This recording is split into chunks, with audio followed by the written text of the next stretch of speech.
Sprinter legend Usain Bolt, the world's fastest man, was in his hometown Sherwood Content in Trelawny, as he does each year for his 14th annual Boxing Day treat at his alma mater, the Waldensia Primary and Infant School.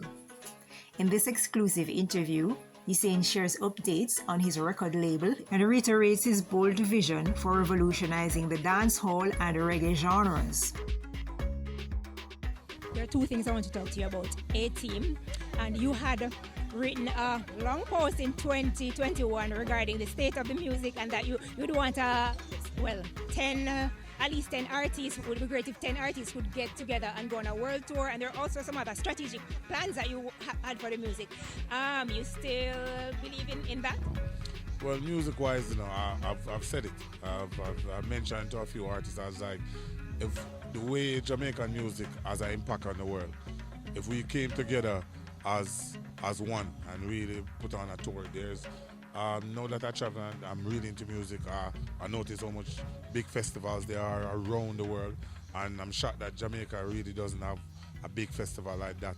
Yes, we have Reggae Sunfest and Sting, but the level that the crowd that Jamaican music draw around the world, I feel like if we really come together and put on something big, it can be greater than the rest of the world. So it's something that I pitched to a few artists, but it's just time, you know what I mean? Because everybody's for themselves. It's just for us to come together and make it work out.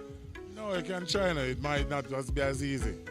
That's what I thought when I came into music. It would have been easier, but it's not so much easier because artists, they just have their ways at times when they don't flow and do certain things the right way. But for me, I won't stop trying. I think I'm very good friends with Baby Sham, and I think we are on the same page with that. So it's something that I've told him that you are in the business, so I feel like you should talk to a few people and see if we can build something. But I really feel like that something would help the music, because I think it took a step back and then the African music came forward. And I think we're running neck and neck now if we're not in second. And the way reggae music has impacted the world, I don't think we should ever relinquish the title.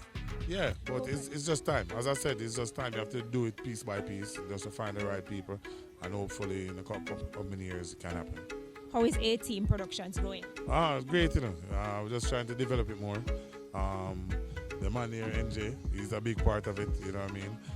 Artist himself sings a lot of songs, he's really into the music. But A-Team, we're trying to expand, do different things now in the new year, bring on my friends, so we can try to expand and do charity things also, not just under me, but under A-Team Production. That's it's something that we're looking forward to, and hopefully next year we can launch it bigger and better.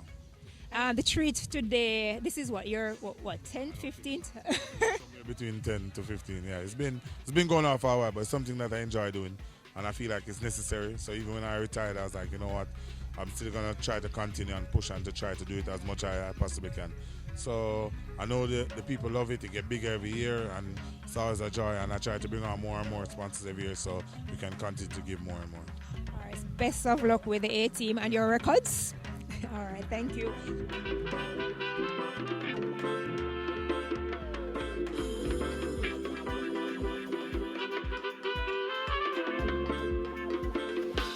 I'm always